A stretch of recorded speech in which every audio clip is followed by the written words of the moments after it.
نماز فجر کے بعد سونا ایک راز ہے، 90% لوگ نہیں جانتے۔ نبی کریم صلی اللہ علیہ وسلم کا فرمان لازمی سنیں۔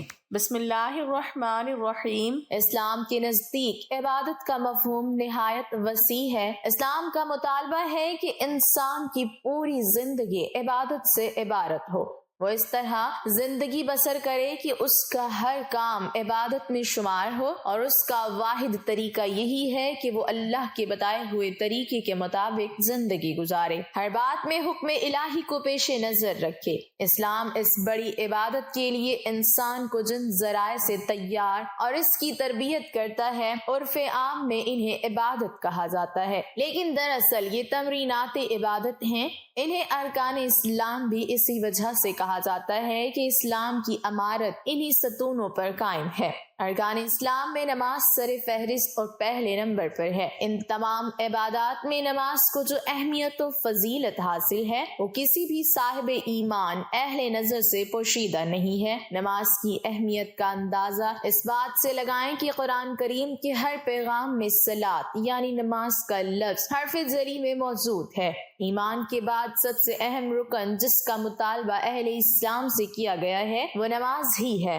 نماز مسلمانوں کی دینی پہچان اور امتیازی نشان ہے۔ یہی وجہ ہے قرآن و حدیث میں اس کی ادائیگی پر بہت زیادہ زور اور ترک پر وعید موجود ہے۔ بفرمان نبی صلی اللہ علیہ وسلم، نماز کی دین میں وہی اہمیت ہے جو انسانی جسم میں سر کی ہے۔ مومن اور کافر کے درمیان امتیاز کرنے والی چیز نماز ہے، لہٰذا جس نے اسے چھوڑا اس نے کفر کیا۔ اس وعید سے اندازہ لگایا جا سکتا ہے کہ اسلام میں نماز کی اہمیت کیا ہے۔ جو چیز جس قدر اہم اور ضروری ہوتی ہے اس کی بجا آوری پر اجر و ثواب بھی اسی قدر زیادہ ملتا ہے۔ چنانچہ نماز کا ثواب بھی اس قدر ہے کہ انسان اس کا تصور نہیں کر سکتا، لیکن 5 وقتہ نمازوں میں فجر کی نماز کی اہمیت و فضیلت سب سے نمایاں ہے، اور اس کی ادائیگی پر اجر و ثواب بھی دیگر 4 نمازوں سے زیادہ ہے۔ اس کی وجہ یہ ہے کہ فجر کے وقت دنیا نیند کی آغوش میں محو استراحت ہوتی ہے اور خواب خرگوش کے مزے لے رہی ہوتی ہے۔ لوگوں پر غفلت اور سستی کی چادر تنی ہوئی ہوتی ہے۔ ایسے میں نرم و گرم آرام دہ بستر کو چھوڑ کر اللہ کی اطاعت و محبت میں بارگاہ الہی میں سجدہ ریز ہو جانا بڑا پرمشقت اور نفس کو زیر کرنے جیسا مشکل کام ہے۔ اللہ تعالیٰ کی سنت یہ ہے کہ بندے کو جس نیکی کے کرنے میں مشقت زیادہ ہو اور نفس و شیطان سے لڑائی لڑنی پڑے، اللہ اس پر زیادہ اجر و ثواب عطا کرتا ہے، چاہے وہ نیکی کتنی ہی چھوٹی کیوں نہ ہو۔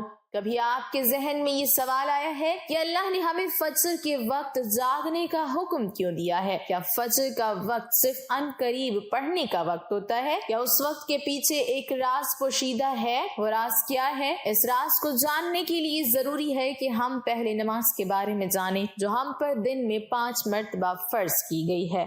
اور یہ 5 نمازیں کس طرح فرض ہوئیں، اس کے پیچھے بھی ایک شاندار وجہ ہے جس کا مظاہرہ سفر معراج میں اس وقت ہوا جب حضرت محمد صلی اللہ علیہ وسلم اللہ سے ملاقات کے لیے وقت کے انتہائی مختصر حصے میں 7ویں آسمان سے بھی آ کے تشریف لے گئے تھے۔ اس رات اللہ تعالیٰ نے ایک خاص پس منظر میں اپنے محبوب صلی اللہ علیہ وسلم کو آسمان پر بلایا اور اپنے خصوصی انعامات سے نوازا۔ اس مبارک سفر میں اللہ تعالیٰ نے اپنے قرب خاص سے نوازا، انبیاء کرام سے ملاقاتیں کروائیں، جنت اور جہنم کا مشاہدہ کروایا گیا، اور نیکیوں کے اجر و ثواب اور بروں کے انجام و عذاب کا نظارہ کروایا۔ اس عظیم سفر میں بہت سے انعامات سے نوازا گیا، جن میں ایک خاص انعام امت کے لیے نماز کا تحفہ بھی ہے، اور قیامت تک کے لیے انسانوں کو اپنے معبود اور خالق سے قریب تر کرنے کا عظیم تحفہ اور عبادت یعنی نماز اسی سفر میں عطا کی گئی۔ معراج کی رات جب آپ صلی اللہ علیہ وسلم کو اللہ نے 50 نمازوں کا حکم دیا تو حضرت موسیٰ علیہ السلام کے کہنے پر آپ نے اللہ سے 50 نمازوں میں نرمی کی درخواست کی، اور ایسا کئی بار ہوا یہاں تک کہ اللہ نے امت محمدی صلی اللہ علیہ وسلم کے لیے دن میں 5 نمازوں کا حکم دیا، جس کے بعد بھی حضرت موسیٰ علیہ السلام نے آپ صلی اللہ علیہ وسلم کو 5 نمازوں میں کمی پانی کے لیے اللہ کے پاس ایک بار پھر جانے کا مشورہ دیا، لیکن تب آپ صلی اللہ علیہ وسلم نے فرمایا کہ میں نے اپنے رب سے کئی مرتبہ درخواست کر لی ہے،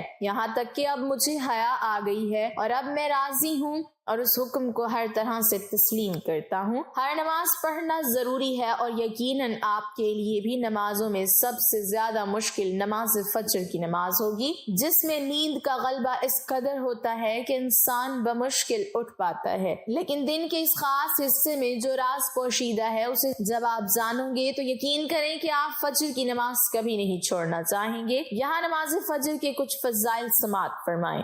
5 نمازوں میں سب سے اہم نماز فجر ہے۔ اس کی اہمیت کا اندازہ اس بات سے لگائیں کہ اللہ تعالیٰ فجر کے وقت کی قسم اٹھاتے ہیں اور فرماتے ہیں قسم ہے فجر کی اور 10 راتوں کی جو جفت اور طاق کی اور رات کی جب وہ چلنے لگے، یقیناً اس میں عقل مند کے لیے بڑی قسم ہے۔ حضرت عائشہ صدیقہ رضی اللہ تعالی عنہا سے روایت ہے کہ حضور اقدس صلی اللہ علیہ وسلم ارشاد فرماتے ہیں کہ فجر کی 2 رکعتیں دنیا و مافیہ سے بہتر ہیں۔ یاد رکھیں کہ فجر کی باجماعت نماز ایک مسلمان کی صداقت اور اس کا ایمان پرکھنے کی کسوٹی ہے۔ حضرت عبداللہ بن عمر رضی اللہ تعالی عنہ فرماتے ہیں ہم اگر فجر اور عشاء کی نماز میں کسی آدمی کو نہ پاتے تو اس کے بارے میں اچھا گمان نہیں رکھتے تھے۔ فجر کی نماز جہنم سے حجاب ہے۔ جناب رسول اللہ صلی اللہ علیہ وسلم نے فرمایا جو شخص سورج نکلنے سے پہلے اور سورج ڈوبنے سے پہلے کی نمازیں یعنی فجر اور عصر پڑھتا ہے وہ ہرگز جہنم کی آگ میں داخل نہیں ہوگا۔ فجر کی نماز جنت کی ضمان ہے۔ رسول اللہ صلی اللہ علیہ وسلم نے ارشاد فرمایا جو شخص 2 ٹھنڈی نمازیں یعنی فجر اور عصر پابندی سے پڑھتا ہے وہ جنت میں داخل ہوگا۔ فجر کی نماز نہ پڑھنے پر وعید۔ حضرت عبداللہ رضی اللہ تعالی عنہ سے روایت ہے کہ جناب رسول اللہ صلی اللہ علیہ وسلم کے سامنے ایسے شخص کا تذکرہ کیا گیا جو صبح ہونے تک سوتا رہتا ہے یعنی فجر کی نماز ادا نہیں کرتا، تو آپ صلی اللہ علیہ وسلم نے ارشاد فرمایا ایسے شخص کے کانوں میں شیطان پیشاب کرتا ہے۔ فجر کی نماز کے لیے کس طرح اٹھیں؟ نمبر 1 رات کو حتی الامکان جلدی سوئیں۔ نمبر 2 سوتے وقت فجر کی نماز جماعت سے ادا کرنے کا پختہ ارادہ کریں اور ارادہ کرنے میں مخلص بھی ہوں۔ نمبر 3 ایسے اسباب اختیار کریں جن سے فجر کی نماز کے لیے اٹھنا آسان ہو، مثلا الارم والی گھڑی میں مناسب وقت پر الارم سیٹ کر کے اس کو مناسب جگہ پر رکھیں۔ اگر ان امور کی رعایت کر کے سوئیں گے تو انشاءاللہ فجر کی نماز جماعت کے ساتھ ادا کرنا آسان ہوگا۔ پھر بھی اگر کسی دن اتفاق سے بیدار ہونے میں تاخیر ہو جائے تو جس وقت بھی آنکھ کھلے سب سے پہلے نماز ادا کر لیں، انشاءاللہ تاخیر کا کوئی گناہ نہیں ہوگا، لیکن اس کو معمول بنانا گناہ پر مداومت کرنا ہے جو کسی بھی طرح جائز نہیں ہے۔ دنیا میں کئی ایسے لوگ ہیں جنہیں بے خوابی کی شکایت ہوتی ہے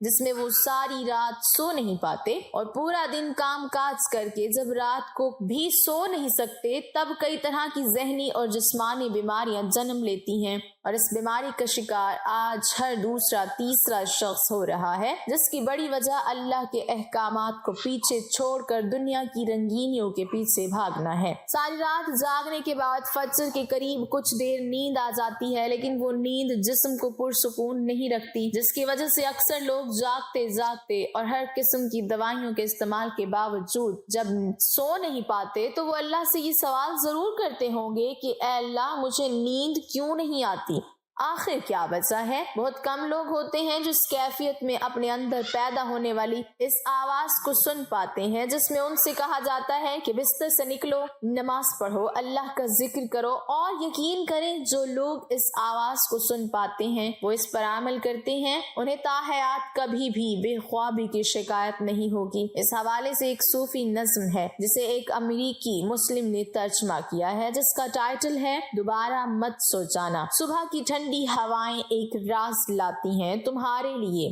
دوبارہ مت سونا۔ خود سے پوچھو تم کیا چاہتے ہو، دوبارہ مت سونا۔ لوگ دروازے کی چوکھٹ سے آ جا رہے ہیں، یہاں 2 دنیائیں ملتی ہیں، وہ دروازہ گول اور کھلا ہے، دوبارہ مت سو جانا۔ اس نظم میں بیان کردہ دروازہ ہماری دنیا اور دوسری دنیا کا ہے جہاں سے فرشتے ہر صبح اور شام کو اترتے ہیں۔ جن کا ذکر اس حدیث پاک میں ملتا ہے جس میں آپ صلی اللہ علیہ وسلم نے فرمایا ہے کہ رات اور دن میں فرشتوں کی ڈیوٹیاں بدلتی رہتی ہیں اور فجر اور عصر کی نمازوں میں ڈیوٹی پر آنے والے اور رخصت پانے والوں کا اجتماع ہوتا ہے۔ پھر تمہارے پاس رہنے والے فرشتے جب اوپر چڑھتے ہیں تو اللہ تعالیٰ پوچھتے ہیں، حالانکہ وہ ان سے بہت زیادہ اپنے بندوں کے متعلق جانتا ہے کہ میرے بندوں کو تم نے کس حال میں چھوڑا، تو وہ جواب دیتے ہیں کہ ہم نے جب ان کو چھوڑا تو وہ فجر کی نماز پڑھ رہے تھے، اور جب ان کے پاس گئے تب بھی وہ عصر کی نماز پڑھ رہے تھے۔ فجر اور عصر کی نمازوں کے اوقات میں سونے سے منع کرنے کے پیچھے بھی ایک بڑی وجہ ہے،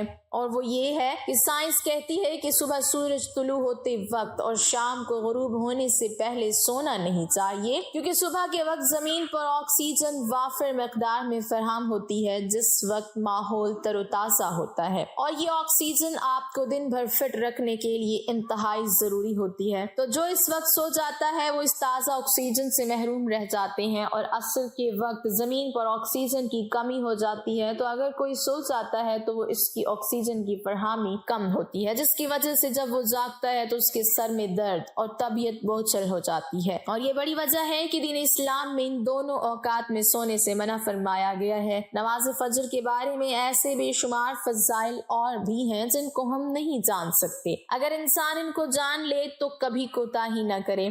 رسول اکرم صلی اللہ علیہ وسلم کا فرمان ہے، اگر وہ لوگ عشاء اور فجر کی فضیلت کے بارے میں جان لیں تو وہ بالضرور نمازوں میں حاضر ہوں گے، چاہے ان کو خود کو گھسیٹتے ہوئے ہی لانا پڑے۔ اب آپ خود اندازہ کیجئے کہ ایک طرف ان دونوں نمازوں کی کتنی فضیلت و اہمیت ہے، اور دوسری طرف ان کی ادائیگی میں کتنی سستی اور لاپرواہی برتی جاتی ہے۔ اللہ تعالی ہم سب کو 5 وقت نماز کی توفیق عطا فرمائے، آمین۔ ناظرین، کمنٹ باکس میں اللہ تعالیٰ کے 99 ناموں میں سے ایک نام ضرور ٹائپ کریں۔